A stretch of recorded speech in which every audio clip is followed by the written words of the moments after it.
big scale, Iron Man seems to be a film about corporate responsibility, but on a smaller scale, it's about a man who finds his heart. That's what scriptwriter Mark Fergus said. What do you think about that? I think that's pretty accurate, yeah. Also, it's a fantasy film for guys because it's about a guy who has a big love affair with his shed, a very advanced, ultra-modern shed. Is that the chief love affair in the film? I think it's more of an obsession, and he just can't stop tinkering. But I know there's many a marriage and relationship where the girl has had to see whatever the guy's obsessed with. For me, it wasn't much of a stretch because Mrs. Downey will tell you that I'm a big fan of the History Channel and the Military Channel, and if there's anything on that has to do with tanks or warfare or weaponry, I pretty much watch it to the exclusion of anything else. Your character, Tony Stark, is like a cross between Howard Hughes and Richard Branson on steroids. How did you make this Merchant of Death, I suppose, likeable? The same way that Stan Lee did, he gives him this weakness and this vulnerability. And the fact that he's almost killed by one of his own weapons and he goes through this ordeal. We went back after we'd seen a cut of the movie and we said, I kept saying, and John agreed, we really need to see him go through some more stuff. We want to see him tortured a bit. We want to see him objectified and really kind of treated the same way that weapons treat people indiscriminately and how destructive they are. And I think that might have helped. You've got a very strong, I suppose, sense of humour, as does Jon Favreau, and it seems like both of you were quite well stamped all over this film. What kind of improv did happen on the set? Well, to me, improvisation is when you take something, you add other elements to it, and then you go and shoot that, and if something also happens to come up, that's it. But to me, an improvisation usually has to start from upping the wit factor in what you're doing. It's not like I'm just banging out one-liners in the moment. I'm basically there either in a suit or in some other situation where I'm kind of constricted. So we would talk about how we could make something more engaging. We also took it for granted that our audience was likely to be pretty smart and witty themselves, and we didn't want to insult them by not bringing as much as we could to it. Is there a particular... Sorry, Renee, can I just change tape real quick? Sorry about that. We used up a tape already. Oh, not tape, sorry, battery. Yeah, cool. Okay. You're good? She just wanted to save that one tape of you later. Thanks, okay. It was a great name that Gwyneth Paltrow's character got, Pepper Potts, because it's kind of like a homage to the Bond babes, but yet she has the devotion of M. So tell me a bit about what you felt that she brought to the role in the scenes that you had together. You never know. You know, it's all talk until you get on set with your female or male lead and see if you actually have on-screen chemistry. But I think there's just something about her that's so intelligent and so kind of grounded and down to earth. That's what we saw. We saw Gwyneth Paltrow come and kind of seize the day and become America's darling and then decide that she wanted to have a real life for a while and really did it. Not did it kind of as another sort of self-promotion. But I think that there's something about the fact that she really decided to live a real life and have her career as well is, I think, part of what makes her so balanced, you know. And anybody who's balanced is going to be more evocative to watch and more enjoyable, I think, as an artist.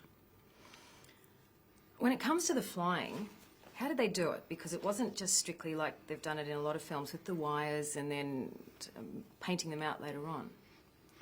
John is not a huge fan of using solely CGI, computer-generated imagery. So there's elements of it that are animation, there's some motion capture, there's some stuff we did on wires, and then I think it's trying to make the combination of them as seamless as possible.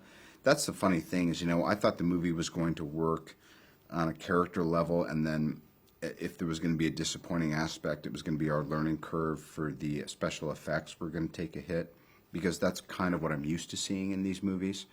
And it's been quite the reverse, in that I think the film is kind of strong all around, and I'm just pleased as punch. I honestly can't say enough about what a fantastic job John did. It does have a real mix of the CGI with also some very real model making. The scene I really want to talk about, I can't because it'll give too much away, I think, to the audience. Oh. shut their hand in the chest scene. Was that Oh. one? Yeah, because it really looked like that wasn't your chest, that was a model and you were standing up behind it. That's correct. Right, we won't put that together. Now, did they shave Jeff Bridges' head for it, or did all his hair just migrate forward into a beard? The funny thing was, like if you look backstage at a play and it's complete madness backstage, and then the curtain goes up and it seems like, a well-oiled machine. Jeff didn't know if he wanted short hair or a military haircut, if he should have the beard, if he should have this. So we actually did a test of Jeff with a bald cap on and then grew out the beard. And it's funny because it was just wound up being the perfect look for him.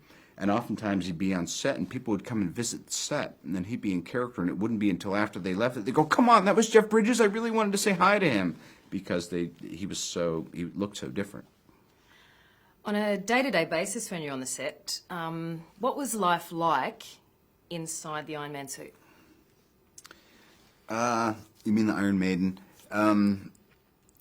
I was actually riveted into it, and Stan Winston and his crew and Shane Mahon and all the guys who were the day-to-day tech crew for the suit are quite genius fellows, and men and women who do this kind of thing. So it couldn't have been any less comfortable for them and all the hours they spent and all of their labors than it was for me to wear it for a couple hours.